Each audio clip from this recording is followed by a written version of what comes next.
Well, I suspect that almost anyone who knows me at all well knows that I'm a book person. I love to read, and I love to read all different kinds of books, and it's been a great blessing in my life to be a reader and to continue to be a reader. But if you were to ask about my favorite kind of books, I would get a challenge with it. Very high on the list would be biographies. I love reading about people. I love to see who they are. I don't mean the kind of trivial, gossipy stories of celebrities of various kinds that tell you what they did and applaud them. I mean the stories that get under the surface, get under the skin and tell you who this person was and how they lived and what they did. And I've just been reading a couple in the historical sphere and in terms of larger histories, but the ones that sustain me most deeply are meaningful biographies of Christ followers who down through the century have lived lives for Christ. It could be Athanasius back in early Alexandria, standing against the whole world of his day for the truth of the gospel, or a Martin Luther or John Knox during the Reformation, or as you read through the great missionary leaders pushing out into other parts of the world. I've read with them, I've cried with the Judsons being imprisoned in Burma and all of they went through. I've been instructed, I've been inspired, I've been encouraged, I've been rebuked, I've been challenged, I've been warned, because any honest biography tells me of mistakes that good and significant people made.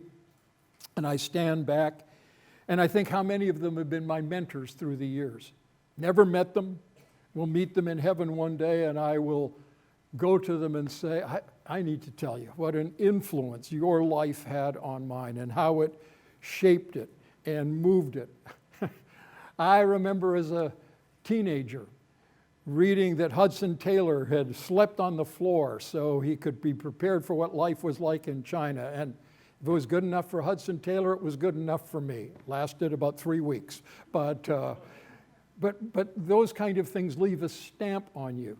And they've caused me to aspire more, to get on my knees and ask that the Lord would change me and make me more of a person whose life is there.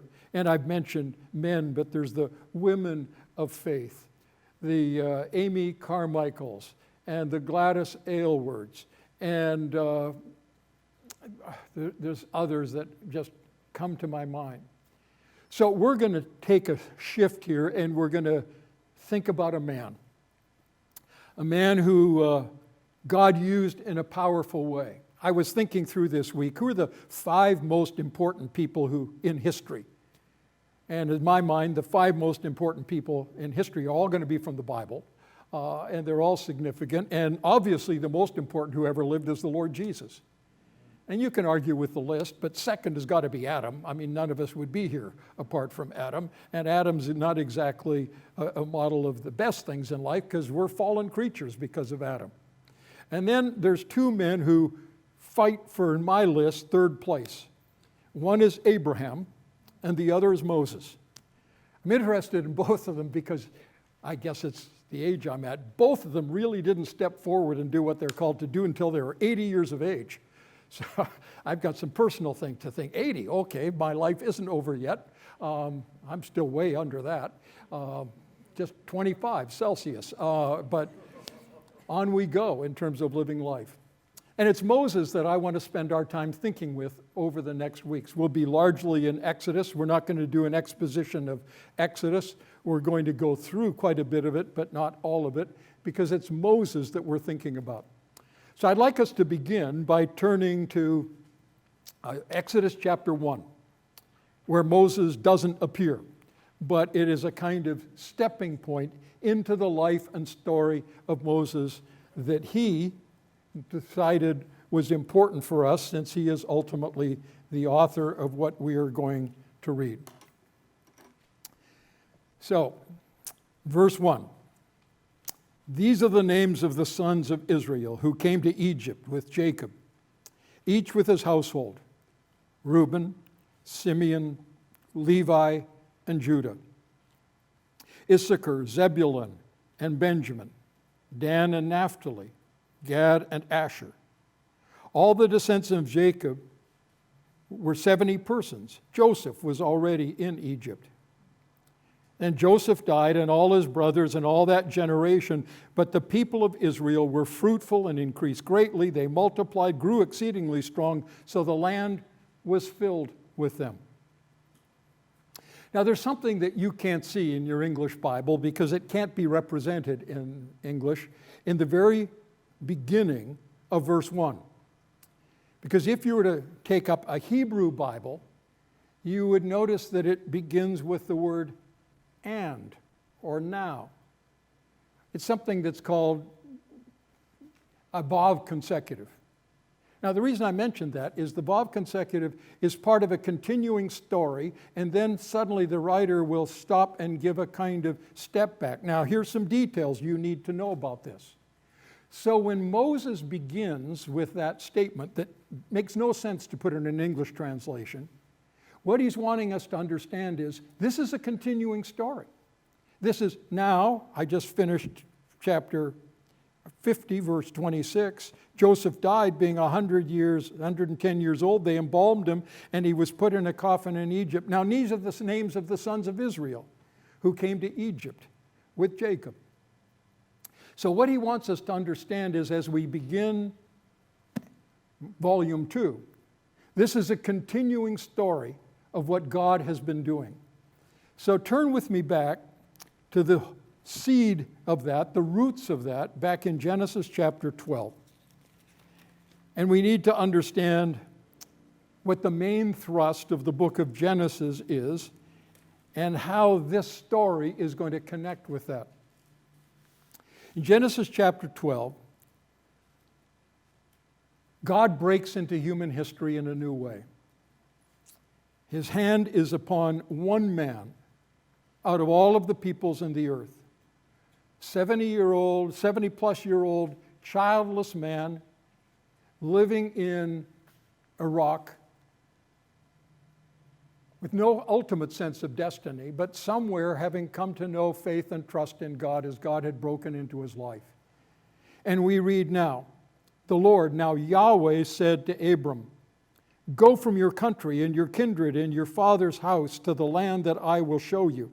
And I will make of you a great nation, and I will bless you and make your name great so that you will be a blessing. I will bless him, those who bless you, and him who dishonors you I will curse, and in you all the families of the earth will be blessed." Now, this is a passage full of significance. I just want you to notice there are 3 aspects to it. There is a personal aspect, there is a national aspect, and there is a global aspect. The personal aspect is that statement, I will bless you and make your name great. So God has chosen Abraham out of all of the peoples of the world to bless in a particular way and to make him a blessing. Because the biblical principle is if you're blessed by God, you're blessed not for your own sense simply, but to be a blessing. And so Abraham is to become a great name. He's going to be an individual of prominence in all of the outworking of God's plan and program. And then there is not only a personal influence, there is a national influence. I will make of you a great nation. Now, a childless man in his 70s is not the most obvious candidate to be the source of a great nation. But nevertheless, God chooses that. Now, what does a nation require? 2 primary things. It requires people, and it requires a land. And God is in effect promising, I am going to, because I'm telling you to get out of this land is not my land, there's another land. I'll show you the land. But he didn't give them any description of it or where it is or what it's going to be like. And I'll make you a great nation. And then the third is global. So out of this great blessing to Abraham and this great nation that will result from him, out of the midst of that, it says, I will bless you and make your name great so that you will be a blessing. I will bless those who bless you. Those who dishonor you, I will curse. And in you, all the families of the earth will be blessed. Abraham, I'm going to do something with you that has global dimensions. It is going to impact all people. Now that's basically the program that God is calling Abraham to at this particular point. And in faith, as the story tells us, he steps out, he leaves there, goes to Haran, following the course of the Fertile Crescent and the Euphrates River, then is sent by God down into the promised land. And when he arrives, God tells him, this is the land. And there's a series of other things come. There's a famine. He goes down to Egypt. He comes back. And there's other stories. But turn to chapter 15. More than a decade later, he's still a fatherless man. He's in a new country, but he's still a fatherless man. And in chapter 15, verse 1, God appears to him again. After these things, the word of Yahweh came to Abram in a vision. Fear not, Abram, I'm your shield. Your reward will be very great. But Abram said, Oh, Yahweh, Adonai, what will you give me? For I continue childless. And the heir of my house is Eliezer of Damascus, my main servant. He's the one who's going to inherit all of this. And Abraham said, Behold, you've given me no offspring. A member of my house will be my heir. And behold, the word of Yahweh came to him, This man shall not be your heir. Your very own son will be your heir. And he brought him outside and said, Look toward the heavens, and number the stars if you are able to number them. Then he said to them, Your offspring will be like that. And we have one of those marvelous statements in the Old Testament, fundamental to our whole understanding. Abraham believed God, and it was counted to him for righteousness. It wasn't because he obeyed God, it was because he trusted God. And that had led him to obedience. But the promise is, out of you still is going to come all that I've promised. Now look down a little later in the chapter, and I don't want to go into the ritual, I just want to notice the parts of it. Verse 13. Yahweh said to Abram, Know for certain that your offspring will be sojourners in a land that is not theirs and will be servants there, but they will be afflicted for 400 years.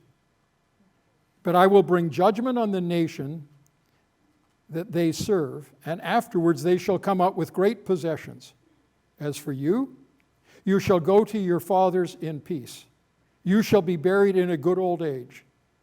And they shall come back in the fourth generations, for the iniquity of the Amorites is not yet complete. Amorites being the local peoples in the land of Canaan as they were at this time. Verse 18.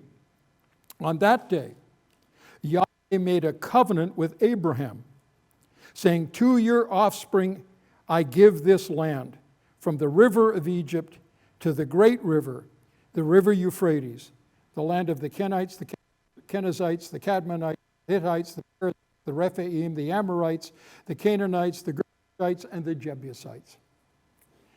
Now, what he's giving is his program.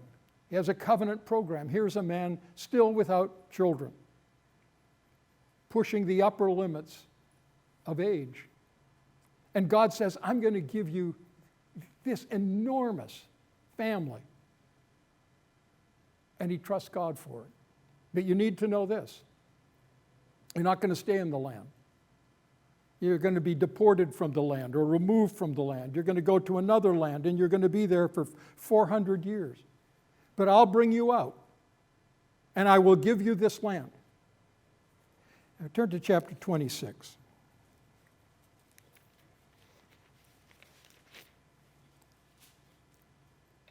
This is a little bit later, and it's interesting to see how this fits into the story. Verse 1. There was a famine in the land, meaning of Canaan, besides the former famine that was in the days of Abraham. And Isaac went to Gerar, to Abimelech, king of the Philistines, and Yahweh appeared to him and saying to Isaac, Do not go down to Egypt. Dwell in the land of which I shall tell you. sojourn in this land. I will be with you, will bless you, for to you and to your offspring I will give all these lands. And I will establish the oath that I swore to Abraham your father. I will multiply your offspring as the stars of heaven, and will give to your offspring all these lands. And in your offspring all the nations of the earth will be blessed, because Abraham obeyed my voice and kept my charge, my commandments, my statutes, and my laws. It's not because of you, it's because of Abraham. And I made an unconditional promise to Abraham. And I will keep my promise. But even though you're the second generation and there's still no great nation and not very much of a family, I will make of you a great nation and I'll fulfill your promise. Now, chapter 46 of Genesis.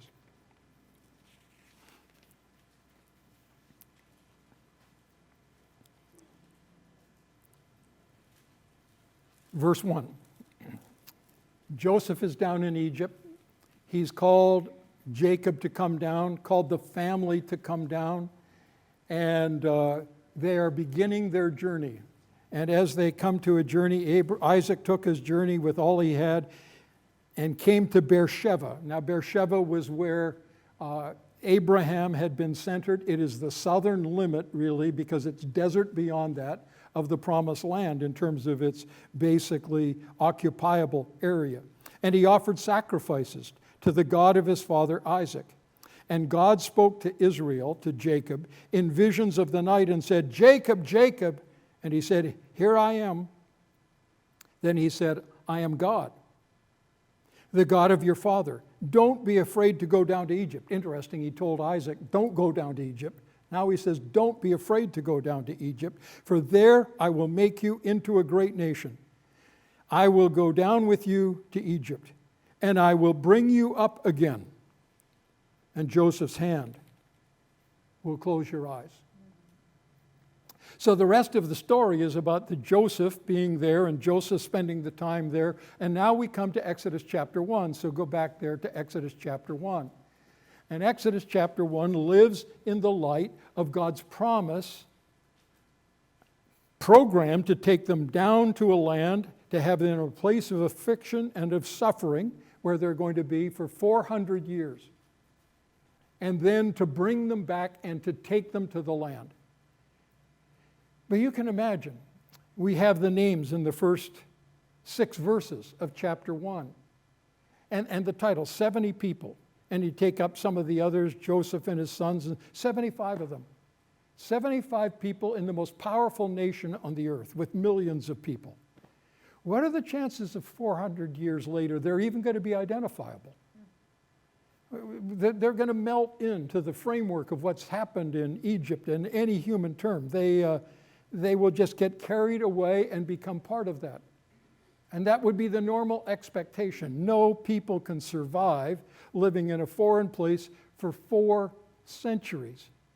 Think back, 1600, and still to be identifiable in the year 2000 as a unique people. Not much more than the occupants of one ship coming over from Great Britain or somewhere else in the world. And then we come to verse 7. The list of those who are there, and it's connecting to the family. This is the family, this is the covenant family, this is the promised family, this is the people I was talking about, or that Moses wants to say. This is Exodus, this is Genesis chapter 12, Genesis 15, Genesis 26, Genesis 46. That's the family. And then notice verse 7. But the people of Israel were fruitful and multiplied greatly. They multiplied and grew excessively strong, so the land literally teemed with them. Now you'll notice some of that is language, be fruitful and multiply. That's Genesis 1 language. That's the promise that God gave to Abraham and to Adam and Eve as they were created by God. And God is seeing that fulfilled in this nation. So that by this time, there isn't just 75. As a matter of fact, we will find out later in the book of Exodus, I think it's in chapter 38. In Numbers chapter 2 and Numbers chapter 6, there are 603,000 men, 20 and above. Now, if you think that through, there's probably an equal number of women. You would guess maybe there's about an equal number of children, or perhaps a little bit more or less. That's 2 million people. But the point is that they are not just there, they are identifiable. They haven't been assimilated. They haven't been absorbed into that particular place. They are there and identifiable, and they are still present. And the book begins with this announcement that God is being faithful into his covenant promises, even though probably virtually no one in that generation remembered the roots back in Abraham and Isaac and Jacob. God was at work. They didn't have written scripture. They didn't have the kind of things that we take for granted. This is the first bit of written scripture that Moses is bringing forth, as far as we can tell. But God is at work. But in the midst of that blessing, there becomes this kind of divine paradox that God's blessing often brings bitterness and hardship. This is going to be the next stage of what God is going to do, but it's going to happen in a striking way. So let's read verses 8 to 14. This next part has 3 stages of Israel's history at this particular point. And I'll kind of fill in that in just a moment. Now, there arose a new king over Egypt who did not know Joseph. And he said to his people, "Behold, the people of Israel are too many and too mighty for us. Come, let us deal shrewdly with them, lest they multiply, and if war breaks out, they join our enemies and fight against us and escape from the land." Therefore they set taskmasters over them to afflict them with heavy burdens. They built for Pharaoh store cities, Pithom and Ramses. So let's fill in the story. It was probably, and the dates that we give to this period of time, different evangelical scholars debate back and forth about some of them. I'm going to use the numbers that I think are appropriate, what's called the early date of the Exodus, rather than the late date. It's a secondary issue. I'm just sort of alerting you to that. So it was probably about 1800 BC that Jacob and his family came down to Egypt at that particular point. Maybe 100 years after that, some outsiders came into Egypt, and in some way they're known as the Hyksos. They became the dominant ruling power. And we don't know very much about them. They're just mentioned in passing in some of the records, but they were foreigners. That was something the Egyptians always distrusted, foreigners. And these foreigners had managed to get power. But there was a revolt, and around 1550, approximately, there came to be a new kingdom. So it's called the New Kingdom period of Egypt's history. And I think that's right around the time where we are when we get to chapter 1, verse 8, where this new Pharaoh has risen. Pharaoh is a title, it's not a name. And it's sort of like Your Majesty in the British kind of context. This new Pharaoh comes to the throne. And as he looks around and he's determined to establish that Egypt is for Egyptians and we're going to be in control, we're not going to let this happen again. His natural xenophobia, his natural dislike of foreigners, focuses on a group of people who've been flourishing in the country at that particular point. They've been there, but they've always been second-class citizens in a particular way. It says they were shepherds. The Egyptians had nothing to do with shepherds. They lived in a particular area, and so they had served the purposes, but now he sees them as a potential threat. And he plays the race card. It's kind of interesting in terms of things going on in our own culture at this particular time. But people in power wanting to get support, especially of locals, will play the race card. And it's happened over and over in history. This is an early race card. And you notice that he pours it down. Behold, the people of Israel are too many and too mighty for us. Now that's a huge exaggeration. These were shepherd folk. They weren't armed warriors. But they're outsiders. And he was feeding on the fact of suspicion of outsiders and people especially who don't mix in the normal way. Come, let us deal shrewdly with them, lest they multiply.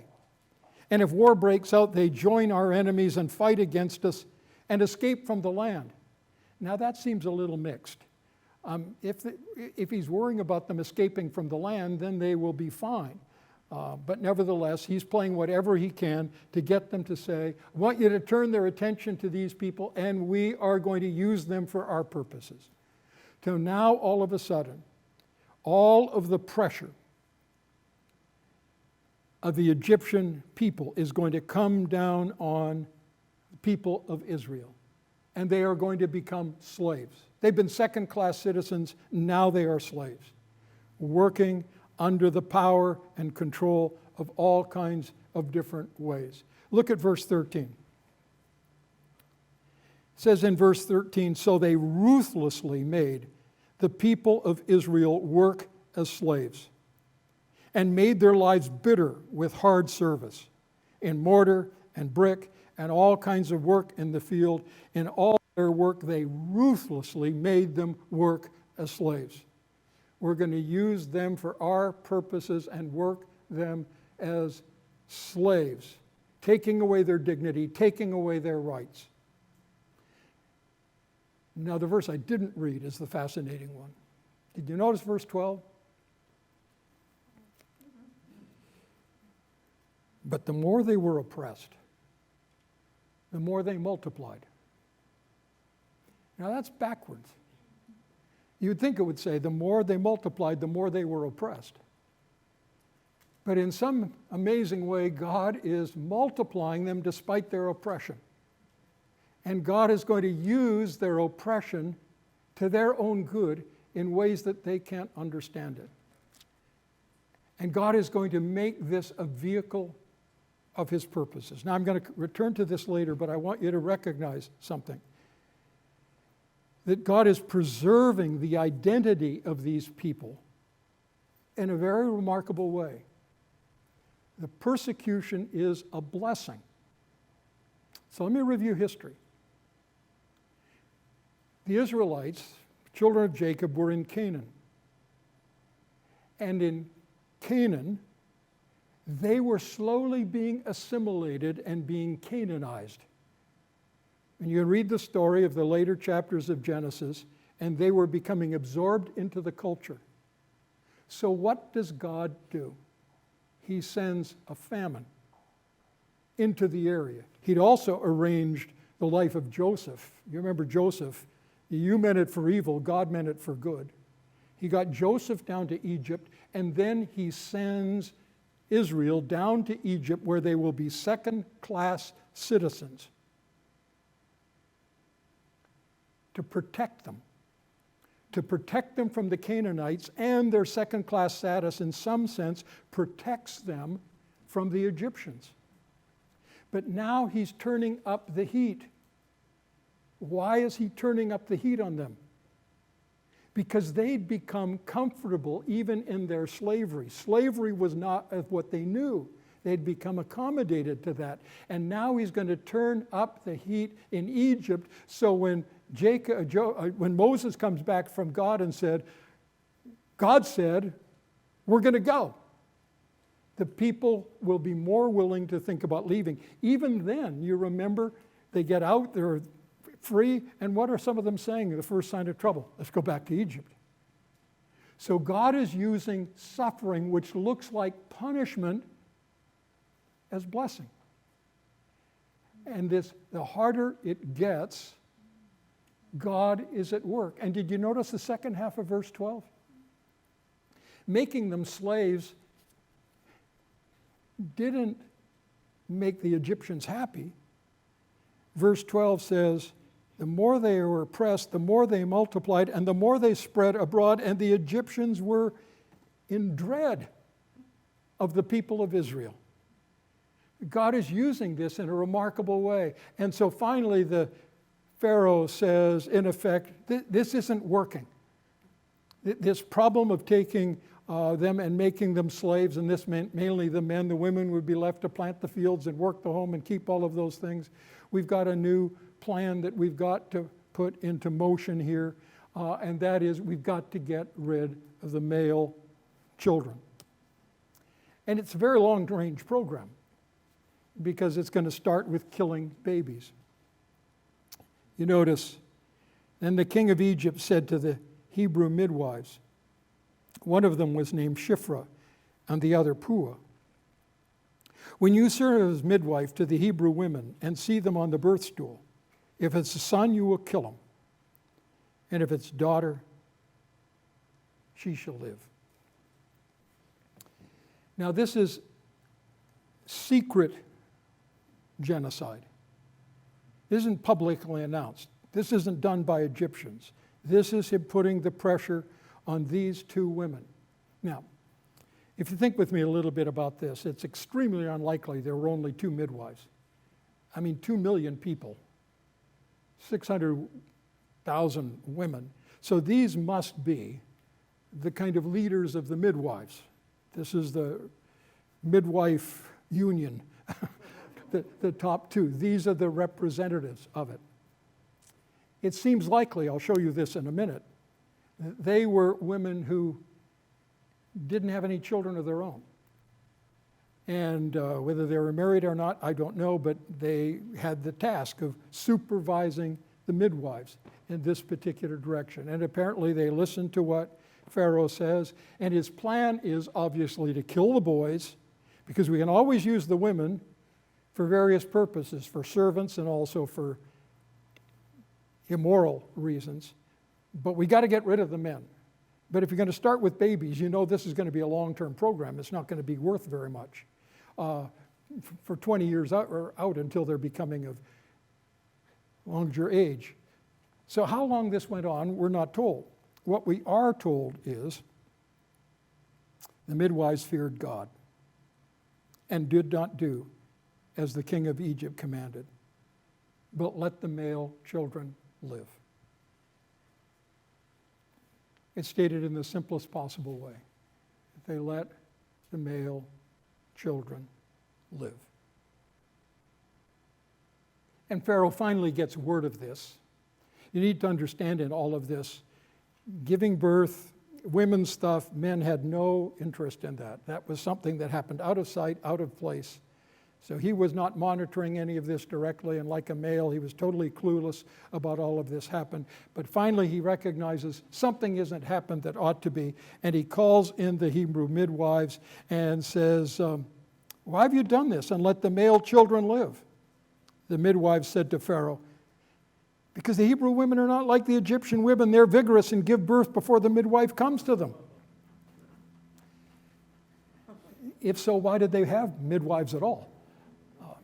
The only reason you have midwives is because that's not what happens. But Pharaoh doesn't know anything about giving birth in any of this, and apparently he accepts that at face value at that particular time. And the women allow things to go on for a certain length of time further because of their action. Now, we face a question here. Were the midwives lying, or was it really true? Well, almost certainly it wasn't really true. There had to have been at least a few where midwives were needed. So, yeah, they're lying. There we get into all kinds of, is it always sinful to lie? And all kinds of theologians and commentators on this, and you read them and say, it's going to talk about God blessing the midwives and say, God bless them for their faith, not for their lie. And I'm not comfortable with that. I think God didn't bless them despite their lie. It was through the lie.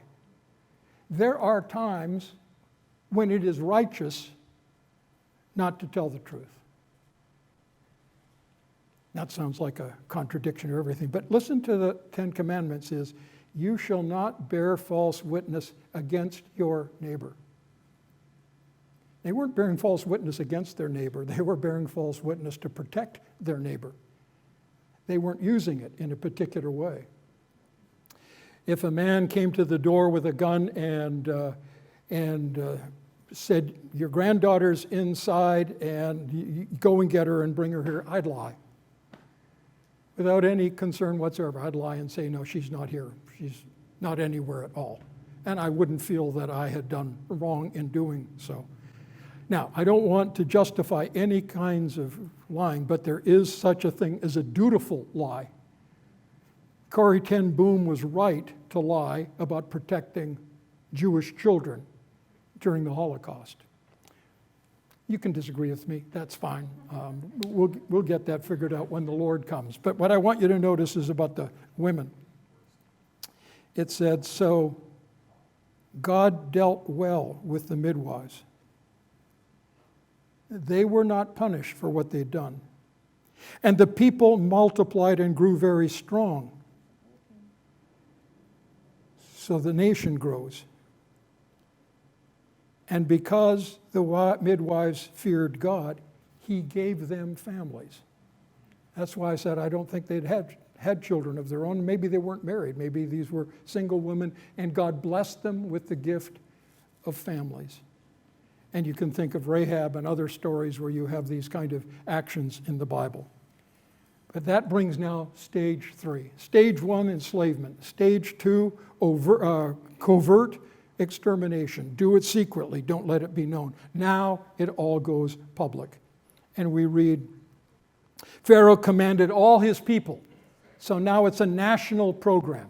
Now this is Hitler at his strongest, shouting and screaming, pulling off Kristallnacht and demanding that all the Jews be taken away in all of that horrible program. Every son that is born to the Jews, every baby boy, you shall cast into the Nile.